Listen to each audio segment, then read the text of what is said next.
Mari kita diskusikan tentang sejarah teks Al-Quran.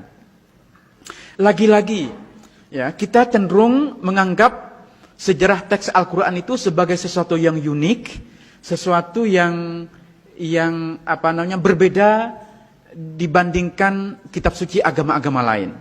Karena semua kitab suci agama lain itu formasi dan kanonisasinya menjadi seperti yang kita lihat sekarang itu terjadi dalam waktu yang panjang.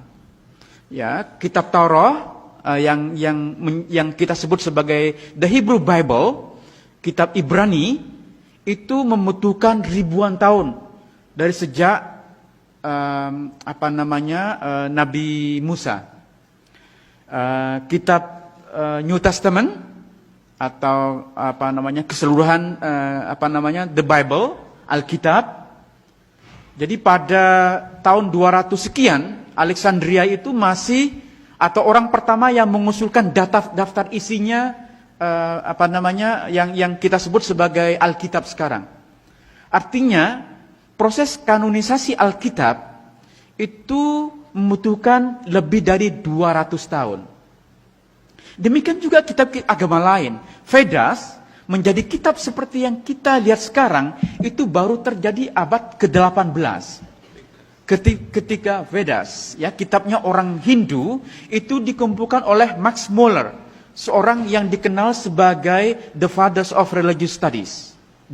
Itu menarik sekali. Justru yang mengumpulkan kitabnya orang Hindu itu orang Barat, itu penjajah. Yang sekarang kita kenal sebagai kitabnya orang Hindu. Jadi semua kitab suci, ya, proses kanonisasinya menjadi kanon kitab standar itu terjadi membutuhkan ratusan dan ribuan tahun.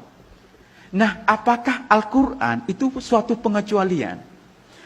Seberapa yakin kita bahwa Al-Quran teksnya sudah fix seperti yang kita lihat sekarang itu pada periode Abu Bakar dan Utsman bin Affan.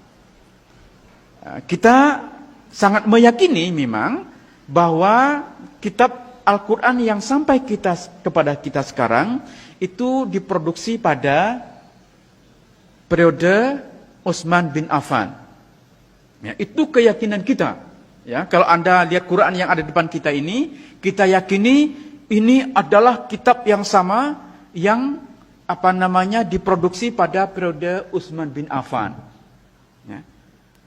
Jangan salah, kitab yang ada, Al-Quran yang ada di depan kita itu diproduksi tahun 1924 di Kairo.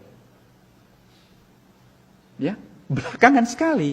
Jadi kitab Quran standar yang ada di mana-mana, termasuk yang di depan kita sekarang, itu adalah produk dari komite yang dibuat oleh Menteri Dalam Negeri di Mesir dan terbit pertama kali tahun 1924. Dan kenapa kemudian lahir menjadi kitab standar? Karena waktu itu, seperti halnya sekarang, Mesir itu menjadi kiblat orang-orang yang ingin mencari ilmu dari berbagai negara. Nah, para mahasiswa yang datang ke Mesir itu umumnya membawa Qur'annya sendiri-sendiri.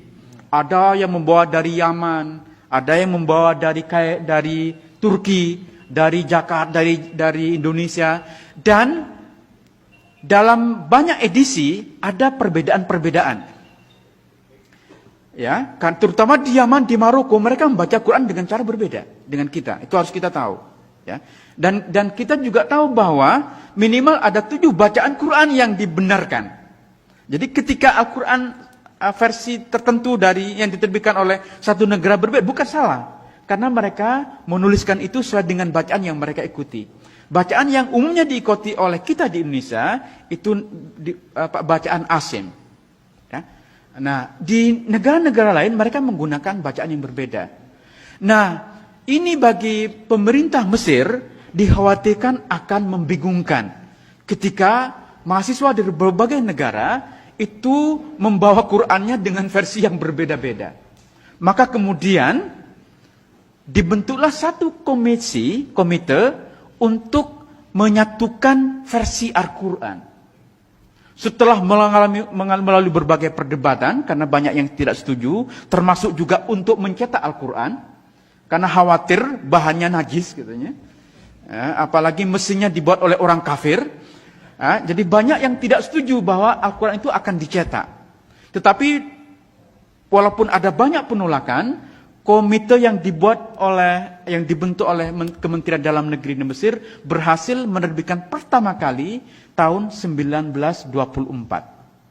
Karena sokongan rial Saudi Arabia yang luar biasa, maka kemudian dengan sponsor uang Saudi, Al-Quran yang diterbitkan tahun 24 itulah yang kemudian disebar ke seluruh dunia, termasuk yang kita miliki di Indonesia sekarang. Jadi Al-Quran standar yang kita miliki itu produk tahun 1924. Ya. Nah, oke, sudah. Tapi kan bukankah di depannya ditulis Rosem Osmani? Ya. Setiap Quran biasanya dipakai artinya Rosem Osmani. Artinya ini naskah berasal dari Utsman. Itu kan yang kita yakini. Oke, baik. Tapi apakah benar Al-Quran yang kita memang ini sensitif ya? Saya sebenarnya takut ngomong Quran itu.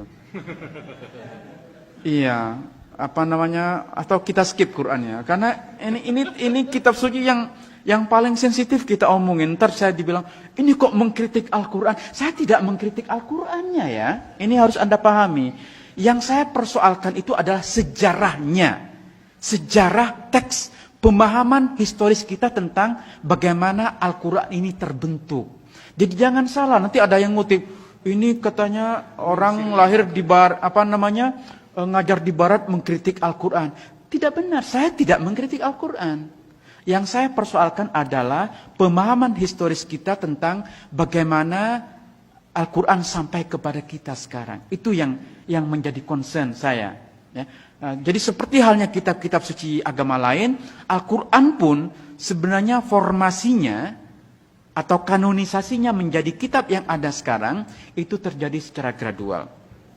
Kalau Anda baca kitab Ibnu Abi Daud Al-Sijistani yang berjudul Kitabul Masahif, ya, bahkan judulnya saja menarik, Kitabul Masahif.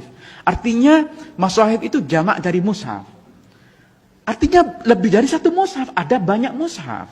Ya. Nah, Al-Sijistani ini bercerita tentang inisiatif dari khalifah kelima dari Bani Umayyah, namanya Abdul Malik bin Marwan. Jadi Abdul Malik bin Marwan, khalifah kelima dari Bani Umayyah, bersama gubernurnya di Irak, bernama Hajjaj bin Yusuf, mereka berdua membentuk satu komite untuk mengedit Al-Quran.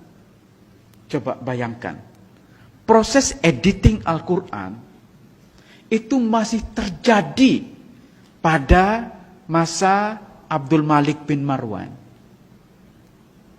Dan di antara anggota komite yang dibentuk oleh Abdul Malik bin Marwan ini, mereka berjumlah 6 orang, itu terjadi perdebatan tentang bagaimana ini dibaca, apa yang perlu dimasukkan, apa yang tidak dimasukkan.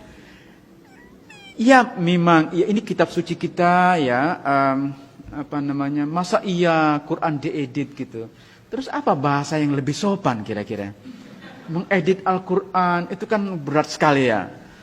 Saya paham, Anda pasti susah menerima ini ya. Paham Tetapi gini lah, ulama-ulama awal itu masih berdebat tentang apa yang perlu dimasukkan, apa yang dihilangkan, apa yang salah, apa yang benar. Ya.